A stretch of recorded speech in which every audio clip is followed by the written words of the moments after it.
Ukrainian President Volodymyr Zelensky just returned from the United States of America, having had what he called a very productive week.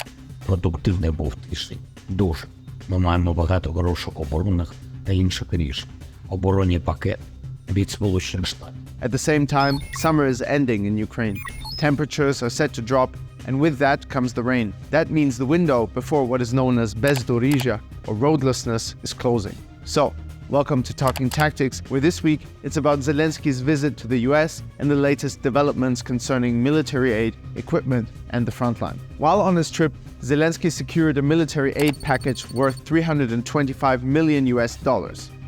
It contains additional ammunition for high-mobility artillery rocket systems, or HIMARS, Avenger air defense systems, 50 caliber machine guns to counter Russian UAVs, 155mm artillery rounds, including cluster munition used, for example, by the Paladin that were also delivered to Ukraine, tube-launched, optically tracked, wire-guided missiles, or TOW, Javelin and 84 anti-armor systems, over 300 million rounds of small arms ammunition, 59 light tactical vehicles, and more. Zelensky also announced the, quote, Є історичне рішення Америки про спільне виробництво зброї та оборонні системи, зокрема і ППО, це те, що було абсолютно фантастикою ще нещодавно, але стане реальністю. Perhaps the most important news of the week was this.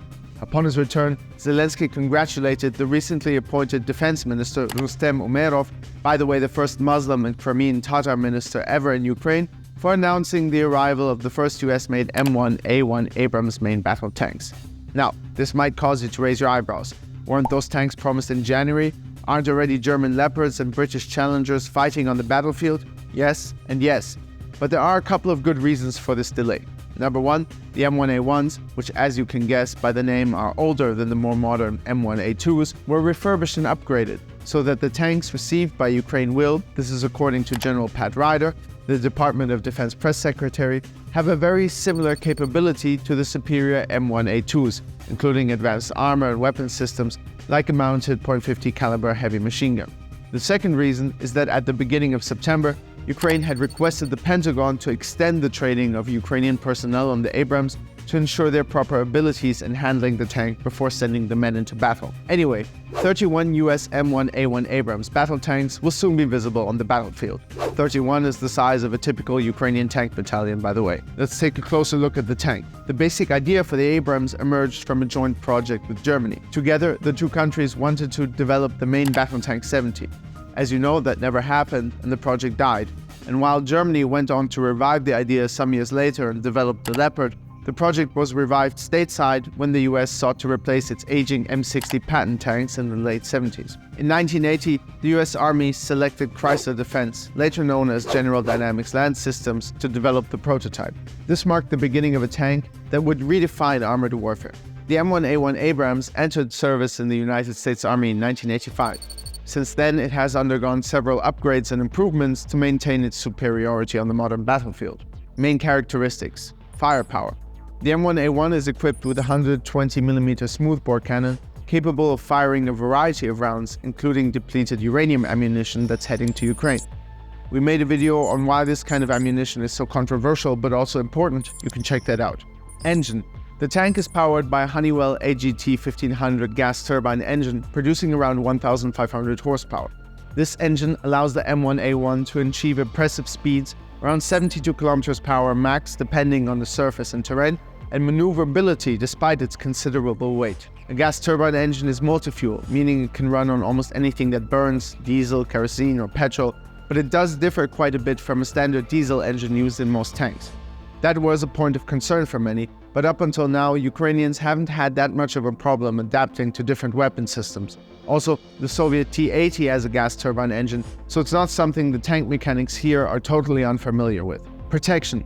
The tank's composite armor, including depleted uranium layers, provides unmatched protection against a wide range of threats, including armor-piercing rounds. It also features NBC, so nuclear, biological, or chemical protection systems for crew safety. Mobility. The Abrams is extremely mobile thanks to its advanced suspension system and powerful engine.